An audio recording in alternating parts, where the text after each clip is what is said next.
What happened when Leticia and Keith attempted to deal and scam their way through Life After Lockup? And how many times did they get arrested? To answer this and many more questions, allow me to take us back to the beginning. Hello and welcome to Lawd Lukan. It's time to clutch someone else's pearls as we recap Latisha and Keith's Season 6 escapades. But before we do, big loves to those who've subscribed, you beautiful people, and a bucket of freshly baked cinnamon rolls to the lords and ladies of the Lukan Manor. Also attempting liftoff today are Latisha and Keith. Keith. People in England land who are called Keith usually look a little bit more like this, and a little bit less like Zoot from Dr. Teeth and the Electric Mayhem. So, Latisha has hired a tasteful, understated white Humvee to pick up her man from jail. But there's some bad news. He's got to ride the bus, so they can't sample the delights of the wipeable white pleather. What are you worried about? Being violated, you know? Nothing can be violated wherever you sit today. But to get her money's worth out of the limo, she decides they should all go for a ride around her block. I mean their block. God, what a job this guy's got. I mean, for starters, it must be a pain to be parking one of these things. And then your clients just want to try doing a bit of parking of their own. So what does he do? He gets the hell out of there, is what he does, and gets on the phone to his boss. Look, Dave, I know she does your taxes, but I've got to clean that shit once they've finished. 1 hour later. Yeah, okay. 2 pumps later. I know, I'm fucking already. Yeah, babies. That's like funny that I hold such a low value for children. But hey, courts don't like throwing pregnant women in prison, do they? So, it might be handy. Just saying. Okay, now the next bit, I'll give you a vomit warning. What is this supposed to be? She kisses him like a teenager, like she's licking the prison out of his beard. It reminds me of that legendary couple from the TLC show, Love at First Kiss. Well, this delights of a couple. Yeah, I'm 31 and I have never kissed a girl on the lips. Really? Well, you surprise me. But these two are the most marshmallow couple ever launched into reality land. They one day dream of the time they can share their first kiss at their wedding. Oh, nope. Be still, my beating heart. We'll slowly take our robes off and then do foreplay. It was sort of refreshing to see people that treat their bodies as an actual gift. I hope they kept the receipt personally. I'll be taking that shit back to the store. But it's nice to see sexy time being treated in a sweet and innocent way. Have sex. Ow! It hurt. And of course it came to the big day, the big kiss, and this horror show happened. Oh my goodness. Anywho, after Latisha and Keith's weird kiss, Latisha gives us an insight into what happened in the 3 or 4 seconds that the cameras were off. He turned me every which way but loose. Loose? Well, yeah, she has had a couple of kids. But what a word to use to describe your passions. Yeah, he did me any which way, but, delightfully well-fitting. It's like when Ashley described her trouser-based to-do list as a bucket list. But it isn't just Latisha that's good with words, Keith is too. And following his monumental release and being let out of prison, Keith is being the silver-tongued Liberace of the lockups. I felt everything they're doing. Everything. Oh, shucks, well, when you put it like that, and she melts. So while they spend the next 14 and a half hours moaning about how frightfully common and sardini the coach from Colorado to Idaho is, now we're taking a short trip to see what despicable scam artist and fraudster is up to. Now, if you didn't like her before, this part may just reinforce your ideas. So, she stands charged with stealing $8,788 from a person who was trying to pay their taxes. But what about if we happen across the news article from a couple of months ago that looks at her victims?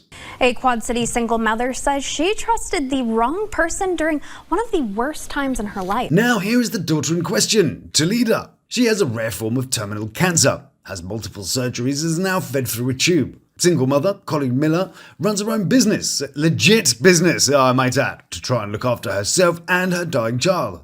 I didn't like seeing my mom going through so much.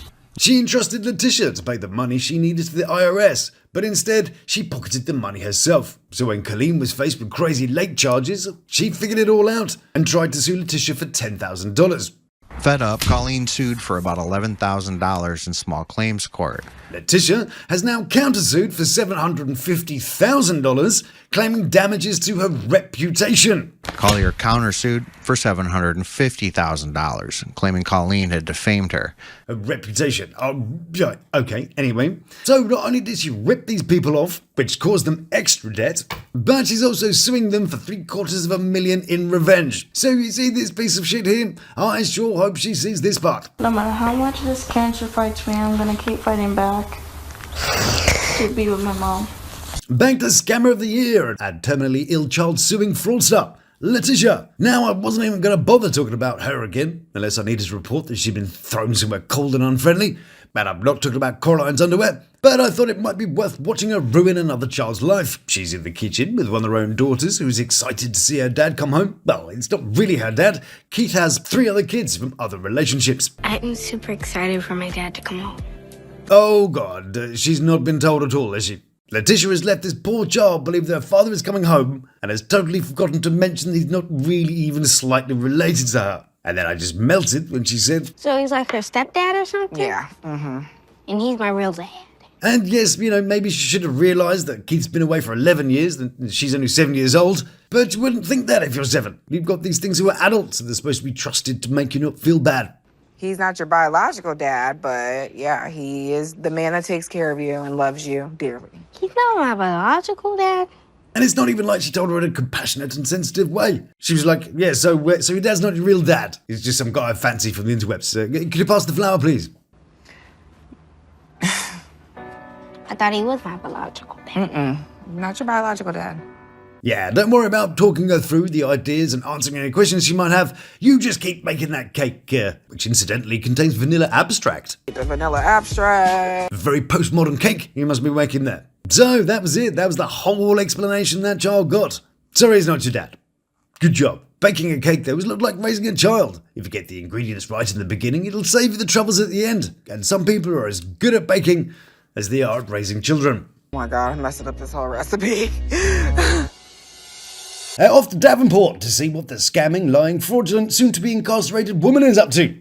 And Keith, we start off at Leticia's house. Some say it was her house, and some say it was never her house because she used someone else's ID to get the place. See, that's what a kind of a nice person she is.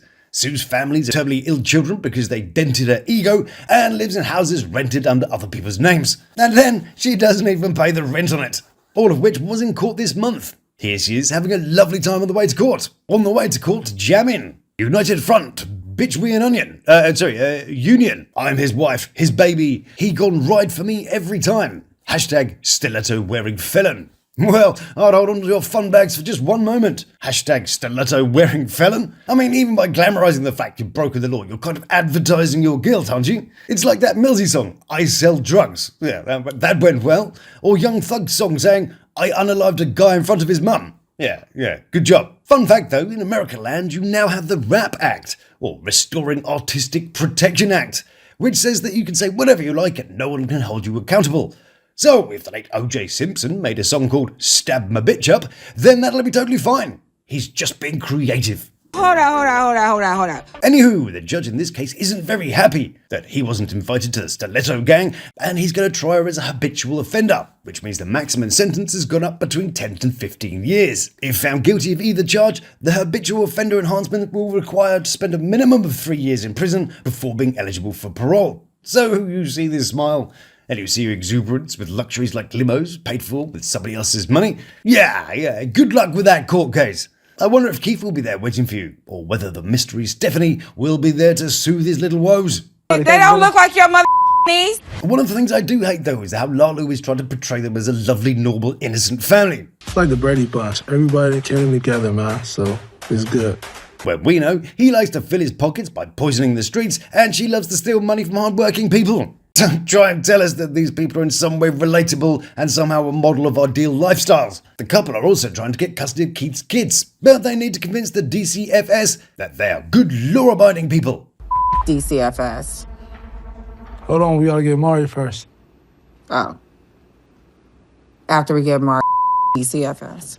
Good job. Someone else who's been warming up the old brain matter is the scamming fraudster, and Keith. So if Leticia ends up time, do you think Keith will actually hang around? Well, I suppose the only way to guess would be to judge him by his history. So? I have 3 kids by 3 baby mamas. My son, they was 4 days apart, so That was basically the same week they both was born. Fantastic! So he managed to knock up 2 women at the same time. So we can assume he was being faithful to between 1 and none of these women, and that the whole baby thing didn't matter because he didn't stick around to take care of daddy business. So that kid that dotes on him, the one that until recently believed that he was her daddy, doesn't stand a chance if his own blood didn't convince him to stick around. Today, though, my delightful buttercup were off the court to try and win custody for Keith's son Marley, whatever the hell his name is. I want to be able to show the judge that through my incarceration that I have been rehabilitated, you know what I'm saying? So Keith put on his best orange tracksuit and beaming. Judges love it when you wear hats in court. And Latrine came in her best jeans and fluffy jacket. 1 hour later and it's all over. So, how did it go? Oh, I'm in a bad situation. From one Keith to another. See what the scamming fraudster who steals people's money, flexes fake wealth, that he gets put in prison for food stamp fraud. And Keith. And today, whilst in a cafe, Leticia gets a life-changing call. It's my attorney, okay? I gotta go. All right. Hi. Hi, Lawd Lukan here from Lawd Lukan Publishing. Is that Leticia? Yes. Fantastic. So I'm reading your upcoming biography. Memoir. Stiletto-wearing felon, the Leticia Collier style. Are you serious? So, yeah, we were thinking that robbing people, admitting to not know what you spent loads of money on, and committing crimes under the guise of helping people might go against the female empowerment message that you've been peddling. In fact, we think you're quite an insult to women like Lisa Price, who legitimately built her business from her kitchen. Also, we've decided that no one cares about your life, and that you generally suck. I'm done filming. I gotta go. Today, La Fraudster and Keith are enjoying a little family time over dinner. But she never serves asparagus normally. Who even does that? That's on par with avocado on brown toast, isn't it? Ooh, did you know that avocado is a type of berry? There you go. Anyway, yay asparagus for dinner. Now we can all have funky smelling wee for the rest of the day. That is a constructed for the TV show kind of dinner, isn't it there? And over that totally normal and totally not staged meal, the topical thankfulness comes up. Well, I'm thankful for family. They provide a home for me. Oh, come on now. Yeah, come on now. She didn't provide that home. One of her clients' credentials she fraudulently used provided that home. I hope she then got kicked out of because she didn't pay the rent. So, yay Leticia. I'm gonna always be here for you. I'm gonna always have your back. All right then, let's not just lie to the poor lad. Next comes one of the finest pieces of acting since Sahara couldn't find Troy. Where's Troy?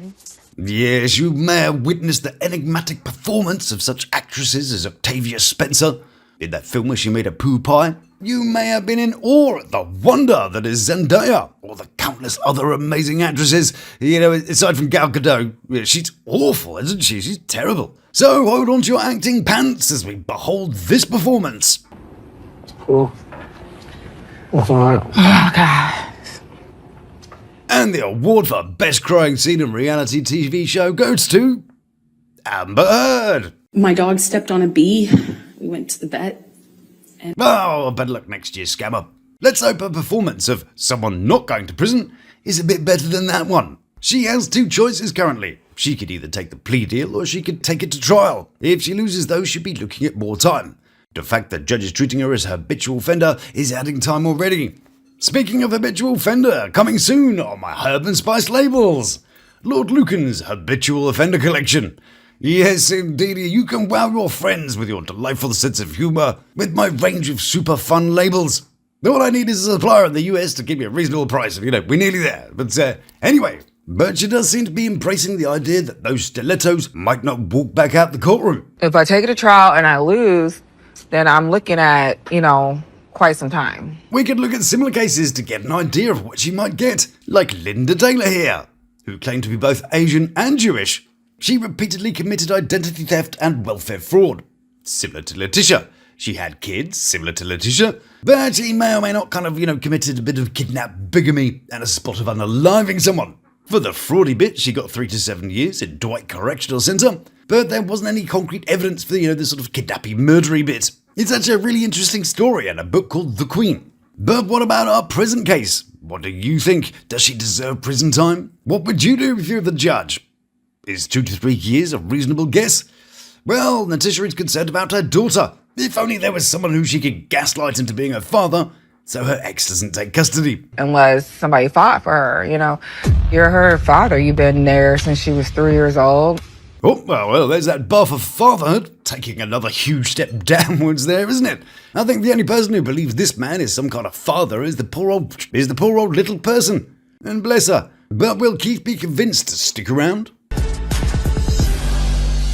Back to Davenport and Leticia and Keith. And it's court day for Leticia. And having decided to go for the plea deal, she's making sure everything is in place in case it all goes wrong. You need to be out here holding me down, taking care of the kids, okay? Now, there's a man who's totally not going to do whatever it was he was talking about, that he probably wasn't listening to either. There's nothing that a man that's been locked up for 6 years likes more than to be told that he's now responsible for Leticia's life, her kids, and isn't allowed to have girls over to play anymore. And you know what else keeps a man loyal? Not letting him speak and shouting him down every time he opens his mouth. I hear him face this mother judge. I understand. You're a bystander at this point when we go on there. Look, Said. Yeah, he'll be around for ages. He's making it pretty clear that even though she stood by him, said she waited for him for so many years, that he's not going to return that favour. And what happened in court?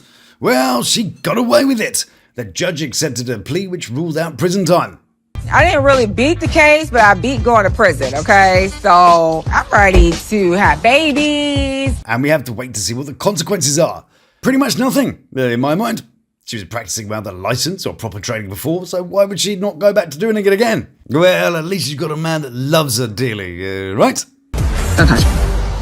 First, I'm sure you've heard the phrase, best things in sliced bread. So my question is, which Lalu couple comes from the place sliced bread was invented? Yes, indeed, inventor Otto Frederick Rodwedder had the most amazing idea that has now become the benchmark for all inventions. That's some standard to have to live up to, though, isn't it? You'd really have to try and make your next idea even better than that. But was he a master of invention, the secret Da Vinci that nobody's ever heard of? Or was he a one-hit wonder and the rest of the album's total arse? Well, for his next trick, he invented metal skewers that go through your bread to keep it fresher. So he basically invented a bread kebab.